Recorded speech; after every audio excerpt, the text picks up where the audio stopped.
Good evening बच्चों।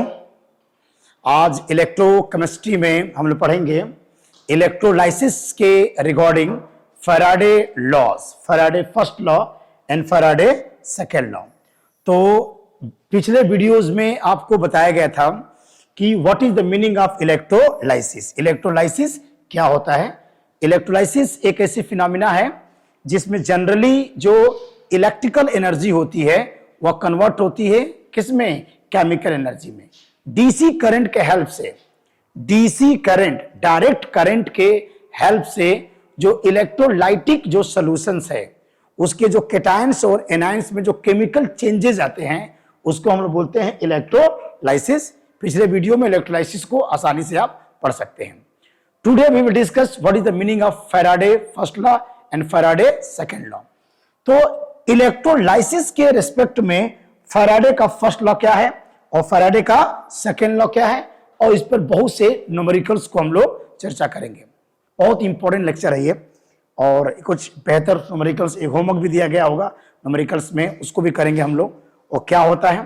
तो चलिए सबसे पहले पढ़ते हैं फैराडे फर्स्ट लॉ। इलेक्ट्रोलाइसिस के रिस्पेक्ट में फैराडे का प्रथम नियम क्या है? Faraday first law. तो फैराडे फर्स्ट लॉ में क्या है? फैराडे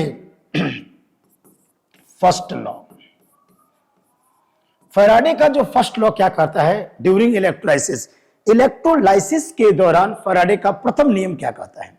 मान लीजिए कि हम लोग कल जो लेक्चर ले रहे थे कि NaCl आपके पास है, नमक का मोल्टेन फॉर्म है, और उसमें हम लोग डाल दिए थे इलेक्ट्रोड, 2 इलेक्ट्रोड डाल दिए थे।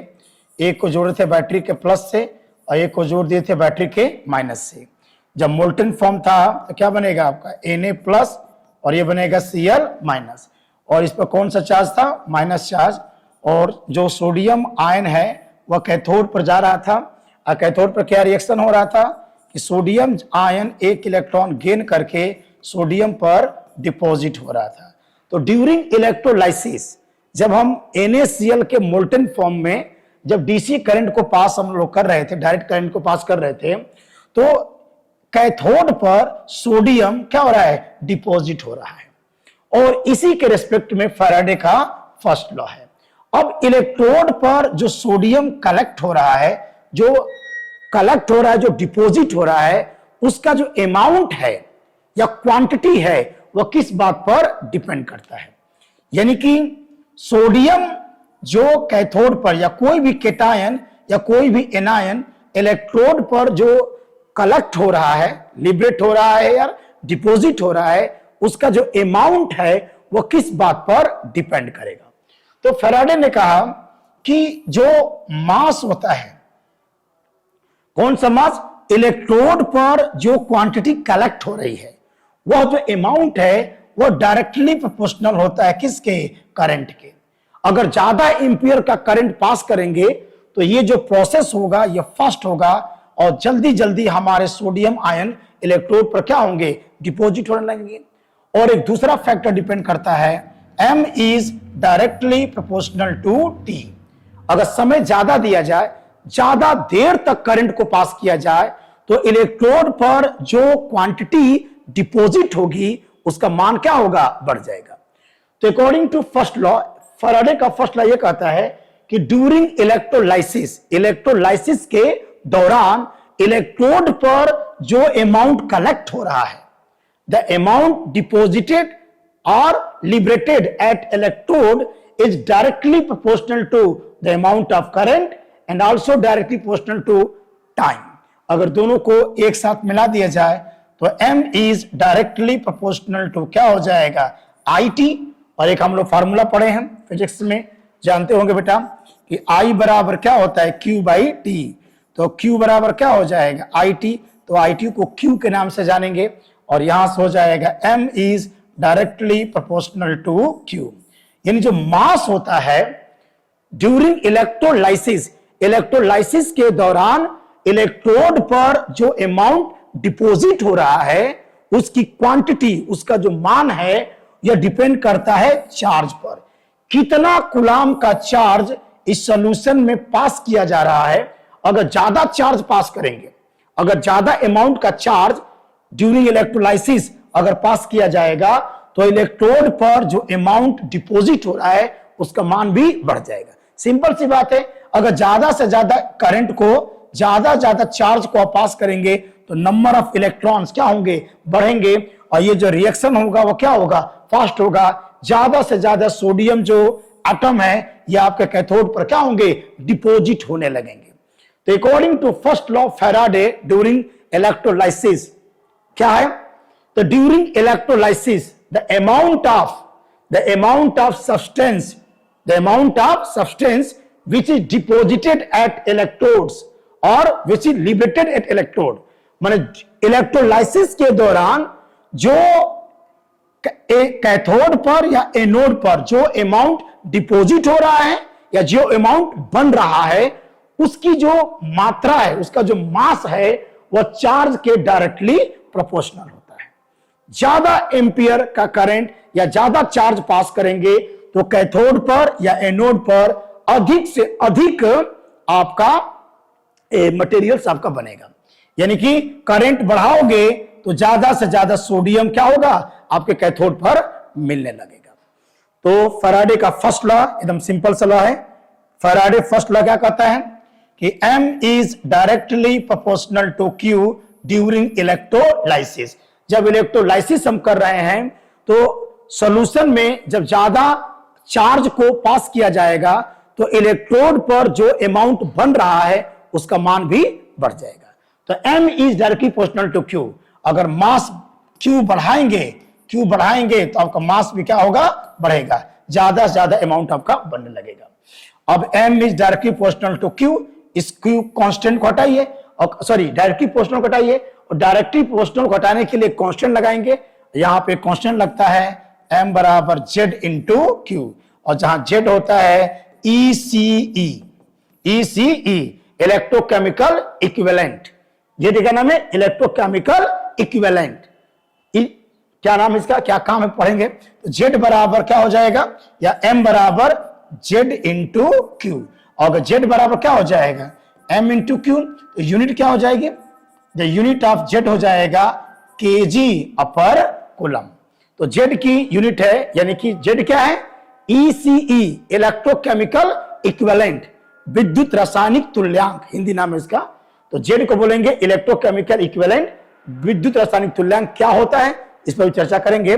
और ये हम लोग का फर्स्ट फार्मूला बन गया किसका, Faraday first law M equals के Z इंटू Q, या अगर Q का मान रख देंगे IT तो M बराबर ZIT, ये है आपके फैराडे का फर्स्ट लॉ। तो M केस में कौन क्या है, M है amount of substance which is deposited at electrode. Electrode पर जो मात्रा बन रही है या जो मात्रा उत्पन्न हो रही है उसका मास है, Z का नाम है इलेक्ट्रोकेमिकल इक्विवेलेंट, और आपका I है करंट और T है टाइम। ठीक है, छोटा सा कंसेप्ट है लेकिन आप न्यूमेरिकल के दृष्टिकोण से यह कंसेप्ट बहुत इंपॉर्टेंट है। तो फर्स्ट लॉ M बराबर ZIT, M बराबर जीत के नाम से इसको जानते हैं। ओके बेटा, तो फैराडे फर्स्ट लॉ M बराबर जीत। ठीक, सिंपल फर्स्ट लॉ क्या कहता है, फर्स्ट लॉ ये कहता है कि अगर ज्यादा करंट या ज्यादा चार्ज अगर सॉल्यूशन के अंदर प्रवाहित किया जाएगा तो ज्यादा मात्रा इलेक्ट्रोड पर बनेगी। सिंपली बस ये कह रहा है फैराडे का फर्स्ट लॉ। सेकेंड लॉ क्या है, सेकेंड लॉ ऑफ फैराडे,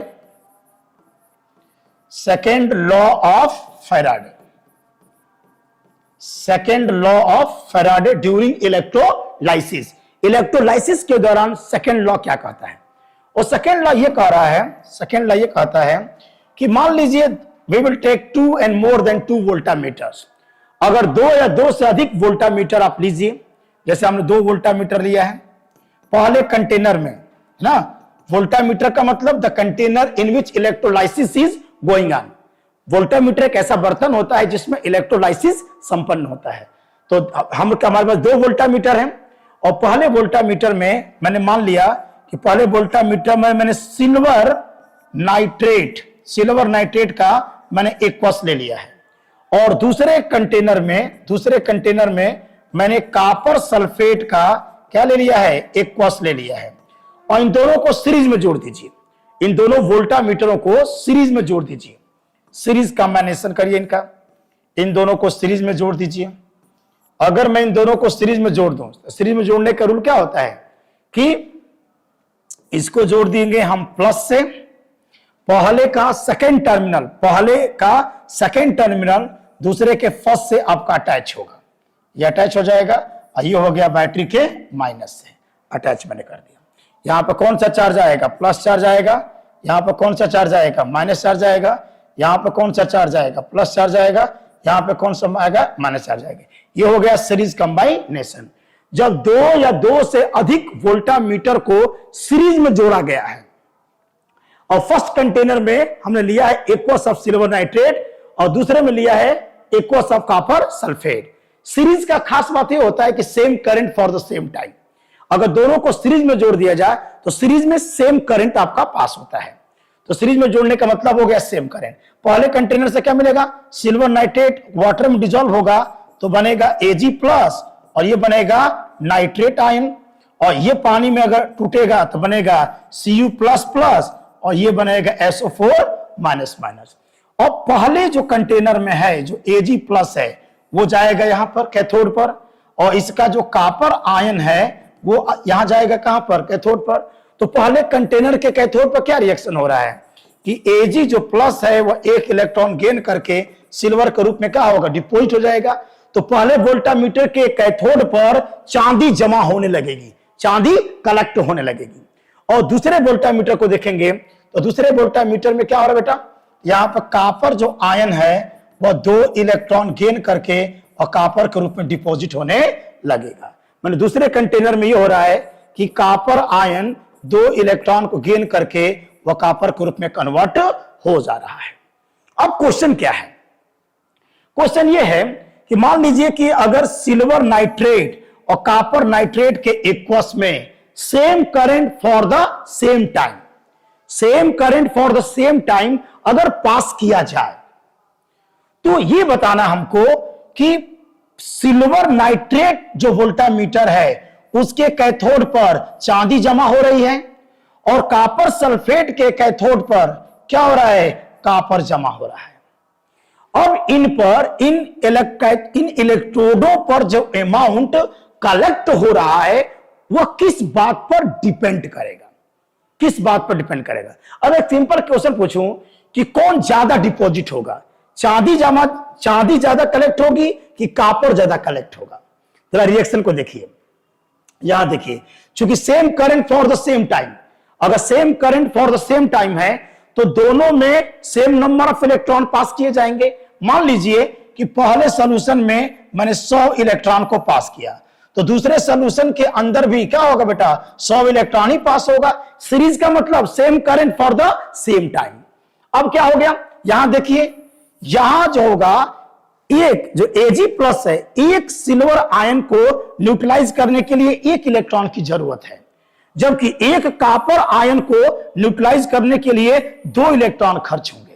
तो अंदाजा लगाइए कि अगर 100 इलेक्ट्रॉन इसमें पास करेंगे हम पहले वाले सॉल्यूशन में, तो हमारे कैथोड पर चांदी के माने सिल्वर के 100 एटम डिपॉजिट हो जाएंगे, और जबकि कॉपर के 50 एटम डिपॉजिट हो जाएंगे, क्योंकि एक एटम कॉपर आयन को न्यूट्रलाइज करने के लिए 2 इलेक्ट्रॉन खर्च हो रहे हैं। तो अगर 100 इलेक्ट्रॉन पास करेंगे तो पहले कंटेनर में जितने समय में सिल्वर के 100 एटम यहां डिपॉजिट होंगे, उतने ही टाइम में दूसरे कंटेनर के कैथोड पर कॉपर के 50 एटम क्या होंगे, डिपॉजिट होंगे। यानी कि चांदी ज्यादा कलेक्ट होगी और कॉपर क्या होगा, कम कलेक्ट होगा।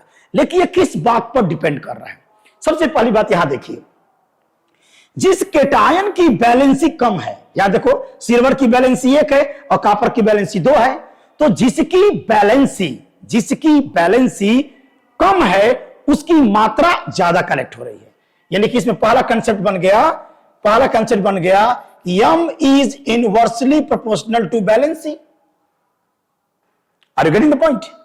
क्वेश्चन में क्या है देखो, अगर सिल्वर की वैलेंसी +1 है और कॉपर की वैलेंसी +2 है, तो जिसकी वैलेंसी ज्यादा होगी वह ज्यादा से ज्यादा इलेक्ट्रॉन कंज्यूम करेगा, तो उसकी मात्रा कम बनेगी, क्योंकि दोनों को सीरीज में जोड़ा गया है, same current for the same time. ये तो बात स्पष्ट हो गया, जिस कैटायन की वैलेंसी कम होगी उसकी ज्यादा मात्रा कलेक्ट होगी, यानी कि M जो है वह वैलेंसी के इनवर्सली प्रोपोर्शनल होगा। वैलेंसी जिसकी कम होगी उसका अमाउंट क्या होगा, ज्यादा आएगा।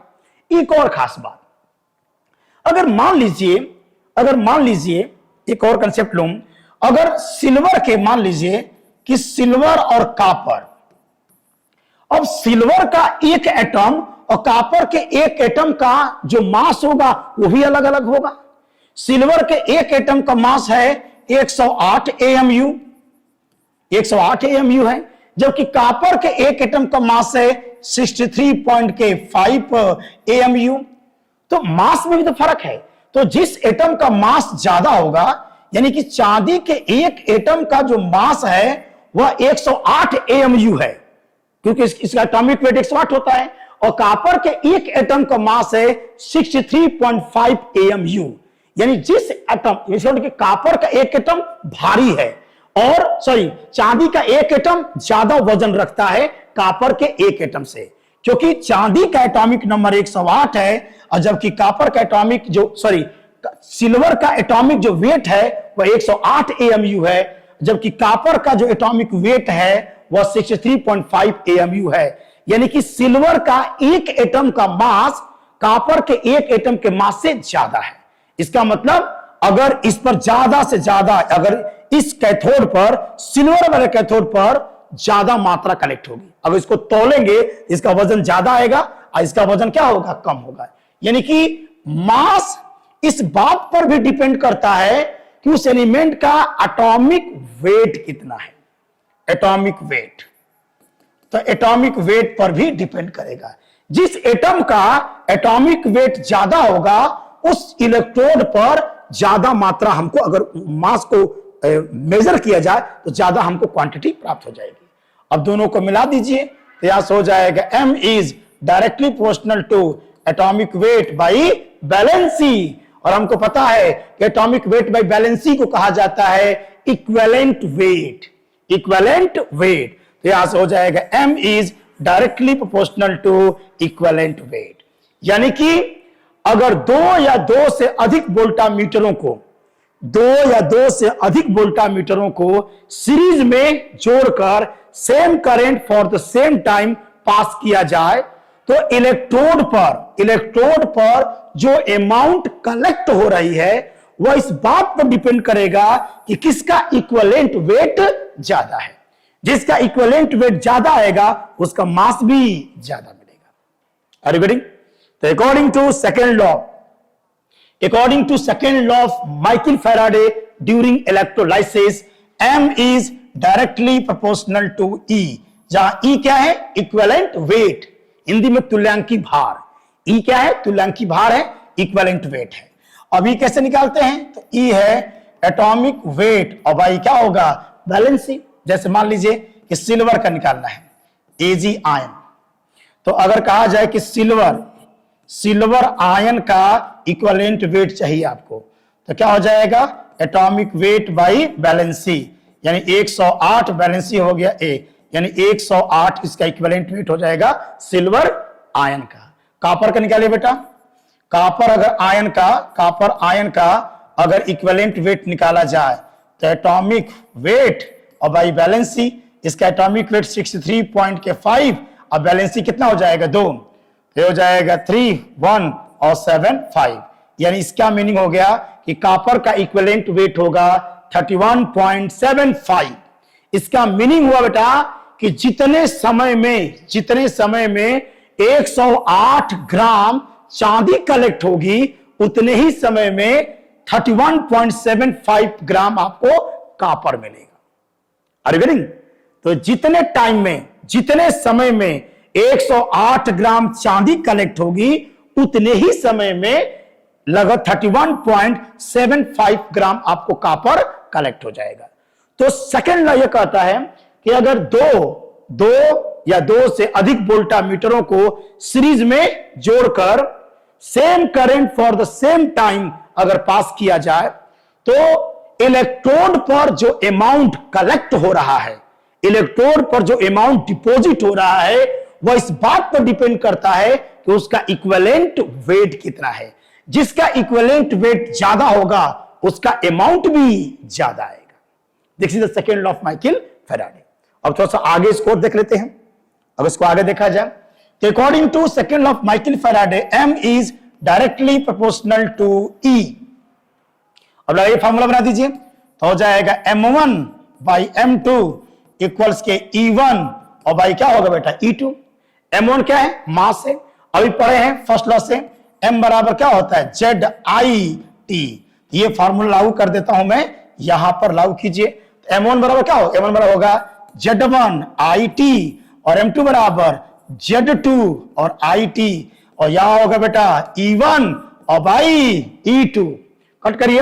अच्छा IT कांस्टेंट क्यों है, क्योंकि दोनों सीरीज में है, same current for the same time, तो दोनों कांस्टेंट होगा। तो IT से IT कैंसिल हो गया और बन गया Z1 बाई Z2 इक्वल्स के E1 बाई E2। जरा अल्टरनेंडो कर दो, अल्टरनेंडो कर देंगे तो ये हो जाएगा E2 बाई Z2 और बराबर हो जाएगा E1 बाई Z1। या कह सकते हैं कि E1 बाई Z1 बराबर E2 बाई Z2 और बराबर होगा बेटा कांस्टेंट। क्या हो जाएगा, कांस्टेंट हो जाएगा। इट मींस E बाई जो Z होता है वह एक कांस्टेंट के बराबर होगा और इस कांस्टेंट को फैराडे ने अपना नाम दिया, अपना नाम दिया। E बाई Z को कहा जाएगा Faraday constant. E by Z को क्या बोलेंगे, फैराडे कांस्टेंट कहेंगे। और यहां से बन जाएगा आपका F बराबर E बाई Z या Z बराबर E बाई F। तो इस फार्मूले से हम किसी भी आयन का Z निकाल सकते हैं। अगर Z क्या है ECE, Z क्या बेटा ECE, Z जो होता है वह ECE है, electrochemical equivalent, electrochemical equivalent, Hindi में विद्युत रासायनिक तुल्यांक। तो ये पूछता है पेपर में, बहुत इंपॉर्टेंट क्वेश्चन है, पूछ देगा कि find the ECE for silver ion.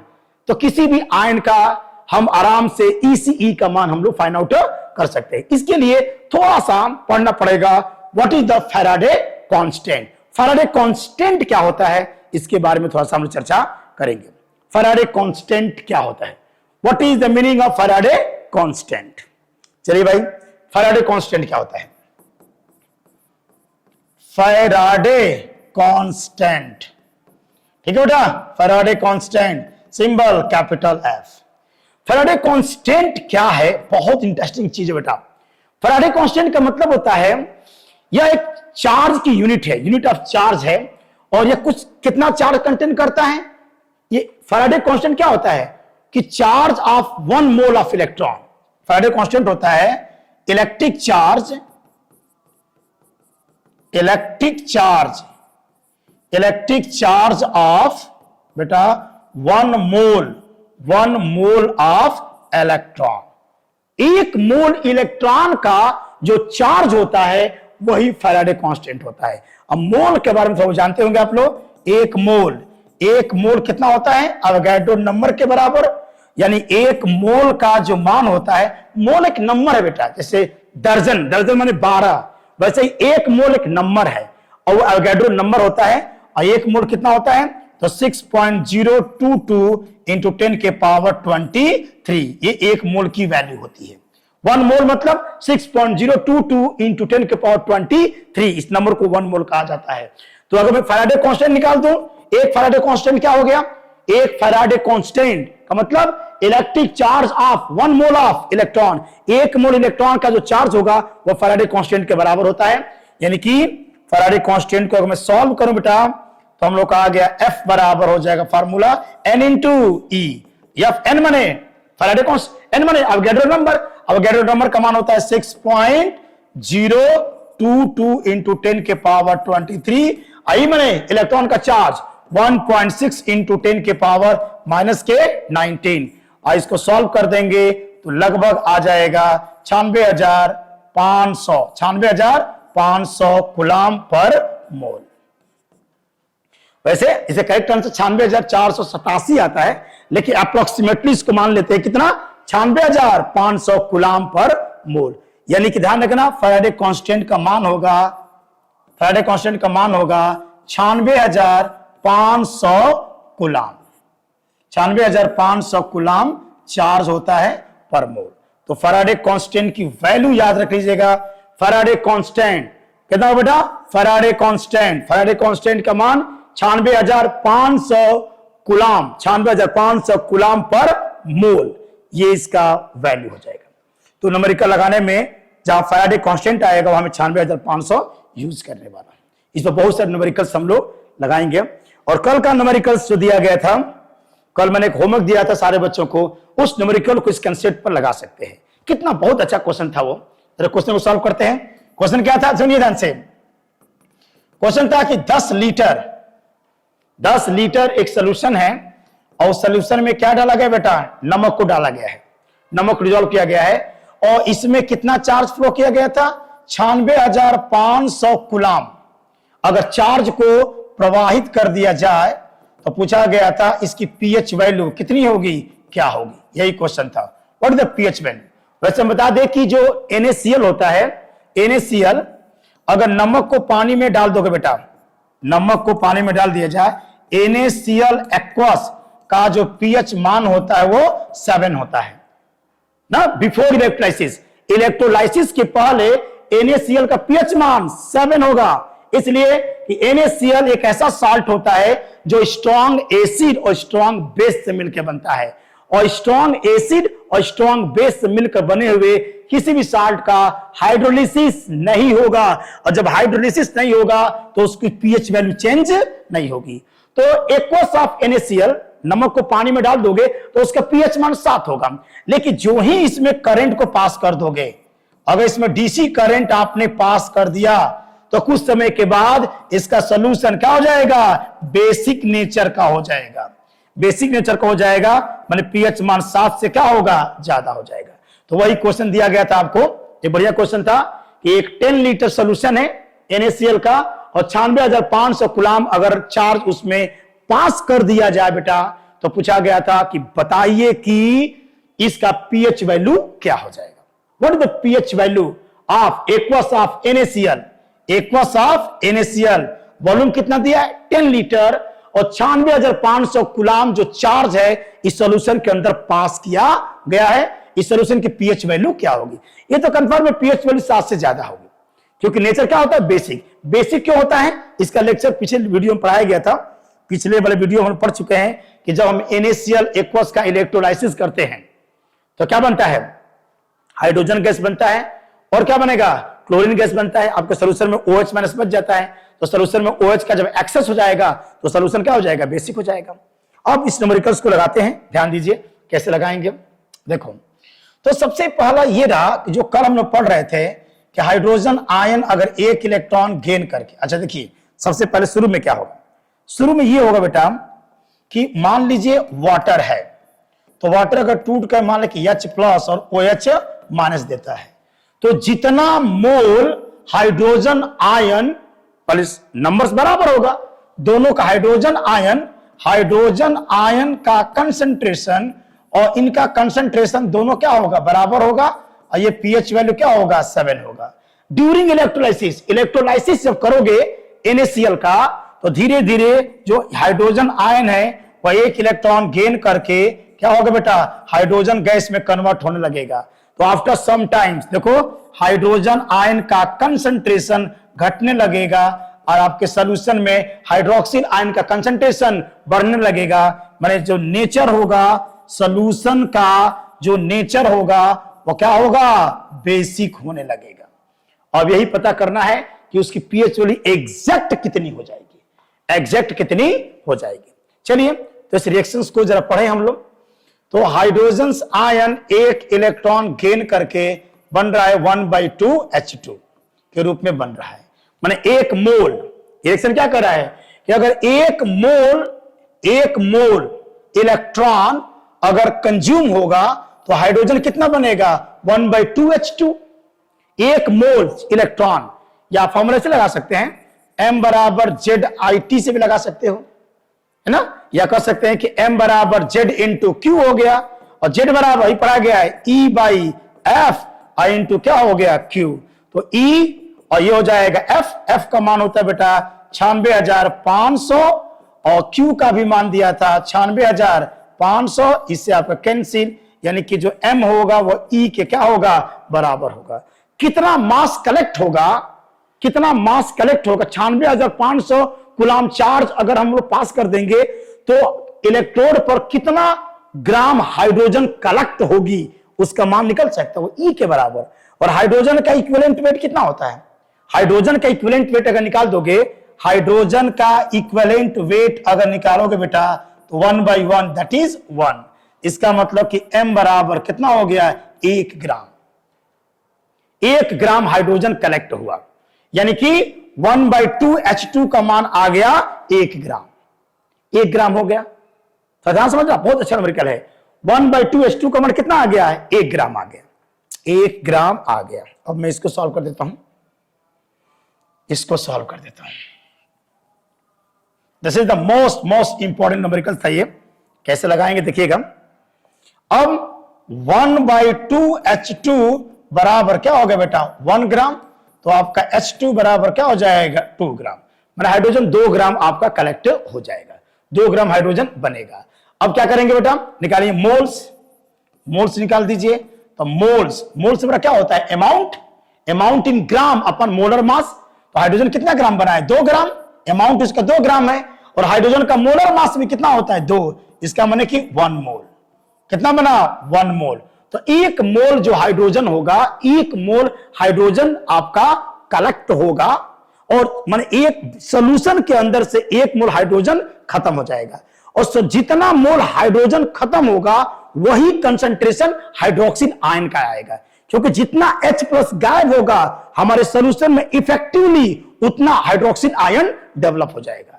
यानी कि अगर मैं निकालूं इसका कि कंसंट्रेशन ऑफ हाइड्रोक्सिल आयंस माने मोलारिटी निकाले, तो जितना मोल हाइड्रोजन क्या होगा खर्च होगा, उतना ही मोल हाइड्रोक्सिल आयन क्या होगा इफेक्टिवली उत्पन्न हो जाएगा। तो इसका कंसंट्रेशन करें मोलारिटी बराबर मोल्स, तो मोल्स है इसका 1 और वॉल्यूम कितना है 10 लीटर, यानी कि 10 के पावर -1 मोल पर लीटर।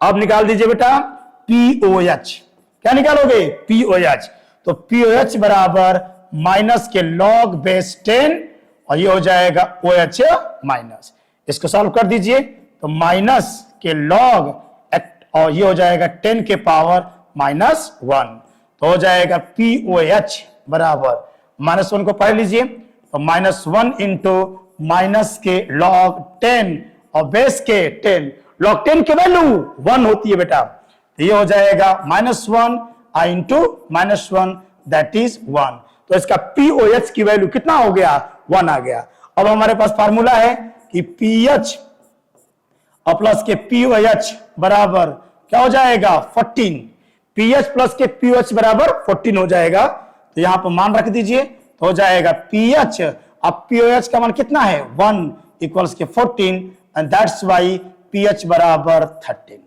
pH बराबर 13।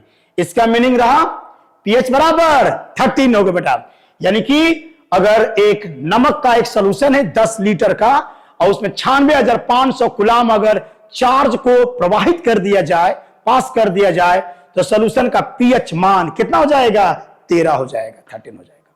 This is the most important numericals. अब हम दोनों लॉ पढ़ लिए हैं, Faraday first law, Faraday second law. अब इसके आधार पर इस चैप्टर्स के इलेक्ट्रोलाइसिस के बहुत अच्छे न्यूमेरिकल्स पर हम लोग चर्चा करेंगे।